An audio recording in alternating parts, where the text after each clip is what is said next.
Hai Cinesider, balik lagi di Cineside. Di sini gue bakal lanjutin alur cerita dari series Light Show episode ke-7. Dan nanti di akhir episode dari season 1 ini, gue bakal rangkum secara singkat apa yang sebenarnya terjadi di keseluruhan episodenya. Dan tanpa berlama-lama lagi, mari kita mulai alur ceritanya. Episode sebelumnya terlihat Ji-young yang tampak masih memiliki urusan yang belum selesai dan menolak untuk pergi begitu saja. Di alam baka, Ji-young terlihat menunggu Hyunmin di halte bus sambil mengenang momen-momen bahagia mereka. Namun, Hyunmin yang datang tampak kebingungan dan tidak mengingat Ji-young. Sementara itu, Yoonju juga mengalami kejadian aneh saat bertemu dengan Hyunmin yang berlumuran darah di lift, membuatnya ketakutan dan mengira Hyunmin adalah hantu. Episode kemarin diakhiri dengan Sung-sik yang menyadari dirinya mungkin sudah mati setelah melihat bayangan kepalanya yang berlubang dan menyadari bahwa malam di tempat ini tidak pernah berakhir. Episode ini dimulai dengan Sung-sik yang masih mempertanyakan. Won-young akhirnya membuka kacamatanya dan memperlihatkan mata kucingnya. Seketika itu juga, mata Sung-sik berubah menjadi putih dan ia tidak bisa menggerakkan tubuhnya.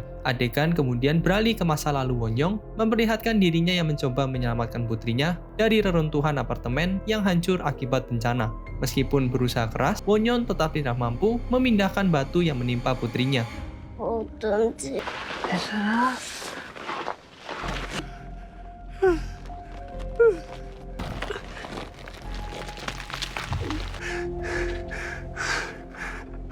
Putrinya dengan tenang memberikan permen kepada Won-young sambil memintanya untuk tetap semangat.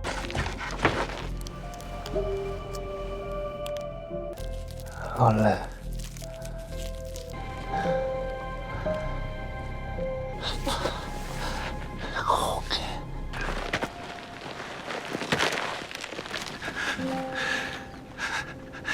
Won-young kemudian merangkak keluar dari reruntuhan dan menemukan gang sempit yang mengarah ke sebuah toko lampu.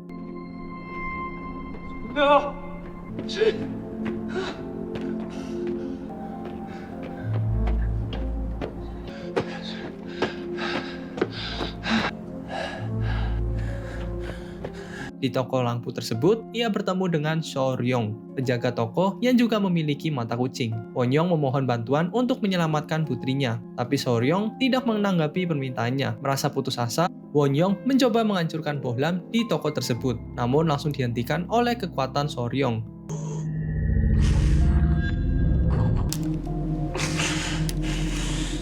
Won-young akhirnya menyadari bahwa dirinya telah meninggal. Tetapi putrinya masih hidup di dunia nyata dalam keadaan yang koma. Ia memohon kepada So-ryong untuk memberikan bohlam putrinya. Namun So-ryong menolak dan menawarkan kesepakatan misterius yang mengikat takdir Won-young di toko lampu tersebut.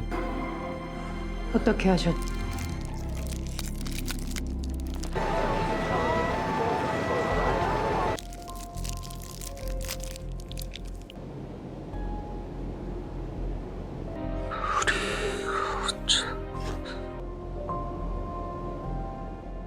내 의지여야 합니다.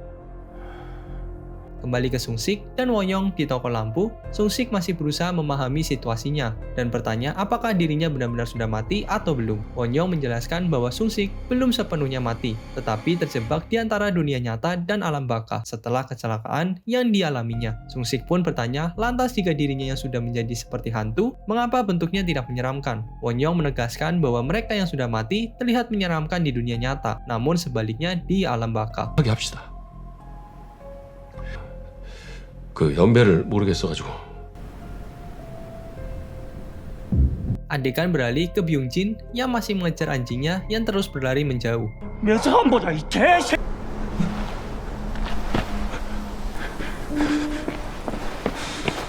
Sementara itu, di rumah sakit, Yongji dan suster lainnya menyambut perawat baru yang bernama Bo-young dan mulai membimbingnya. 이거 왜 중환자실에 왔는지도 못할 만큼 한꺼번에 중환자들이 발생했고 그러면 먼저 이렇게 물품 준비를 마치고 전임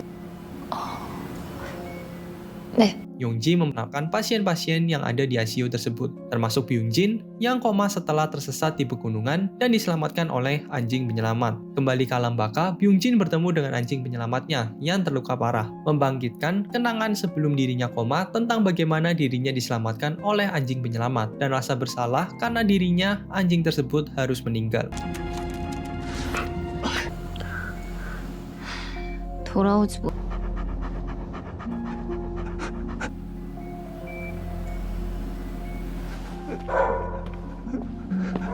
Di pemakaman Yohee, ayah Hyunju menanyakan perkembangan kondisi putrinya yang masih koma di ICU. Sementara itu, Hyunju di alam baka mulai merasa bingung dan tertekan dan tempat dia sekarang. Terlihat ibu Hyunju yang berusaha membujuk Hyunju namun tidak direspon. Kemudian dirinya terlihat keluar dari apartemen. Di sisi lain, Sunhae masih terjebak dalam kesedihan setelah kehilangan Haewon yang telah meninggal demi menyelamatkannya dalam kecelakaan bis terakhir kali. Haewon kemudian meminta Sunhae untuk membeli bohlam dari toko lampu, memberi petunjuk bahwa bohlam tersebut memiliki arti penting dalam menemukan jalan keluar dari alam baka ini. 자, 문 밖을 나가면 Adegan kembali ke rumah sakit memperlihatkan pasien yang paling lama berada di ICU, mendengarkan musik melalui earphone yang diberikan Yongji. Yongji menjelaskan bahwa musik tersebut digunakan untuk menyemangati pasien agar menemukan cahayanya. Sementara itu, di rumah sakit Yongji menjelaskan pasien selanjutnya, yaitu Jiwoong, yang terlihat di bawah kasurnya terdapat bola basket. Di sini Yongji berkata lagi mengenai bola basket yang disebut sebagai umpan. Kemudian bola tersebut bergerak sendiri di gang gelap. Kemudian, Suster Hyo terlihat mengajak beberapa suster untuk mengantar pasien yang tidak berhasil mereka selamatkan. Yang kemungkinan pasien tersebut adalah Sang-hun.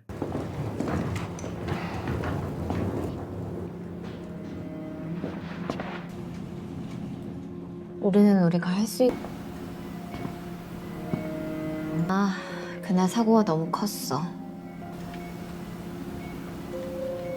그분들은 그 경계에 계신 분 죽거나 살거나 아니 Seung-won, supir bus yang juga berada di alam baka, berhasil menemukan Jiwoong yang terluka berkat bola basket yang menuntunnya, dan Seung-won membawanya ke toko lampu dengan harapan Jiwoong bisa menemukan jalannya kembali. 참 찾아 헤매다가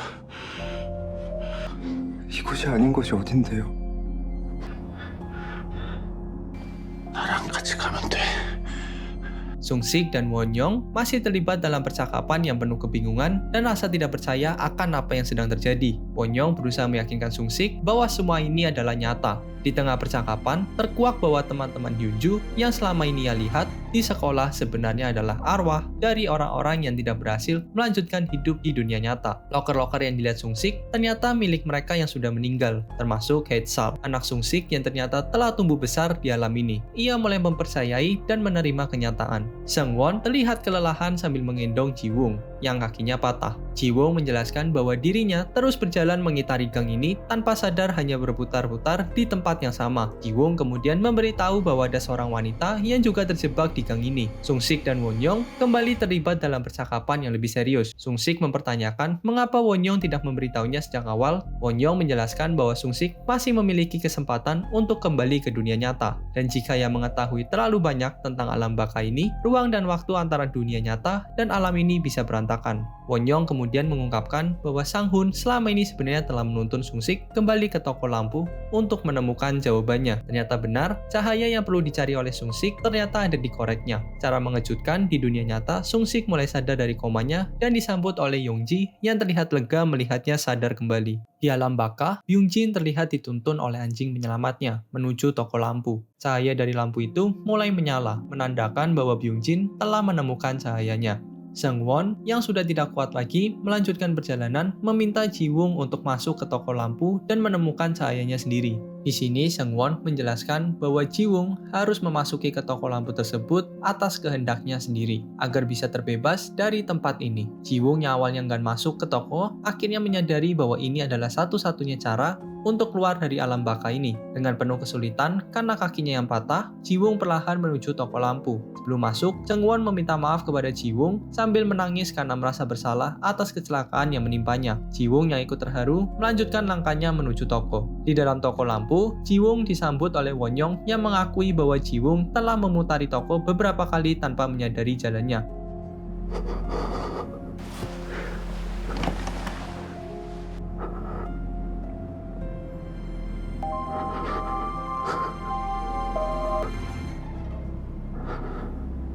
Akhirnya, Jiwoong menemukan bohlam cahayanya dan dengan mantap memegangnya. Won-young menatap Jiwoong dan dengan nada tenang berkata, "Mari kita tidak pernah bertemu lagi." Oke, sekian alur cerita dari Light Shop episode ke-7. Tentunya bakal gue lanjut untuk episode 8 secepatnya. Dan nanti di akhir season gue bakal kasih rating dan review dari gue. Dan karena series ini plotnya banyak yang lompat-lompat dan juga banyak misteri yang belum terjawab di dalam seriesnya secara eksplisit, nanti di akhir episode dari season 1 ini gue bakal rangkum secara singkat apa yang sebenarnya terjadi. So stay tune sampai season ini berakhir. Bye-bye!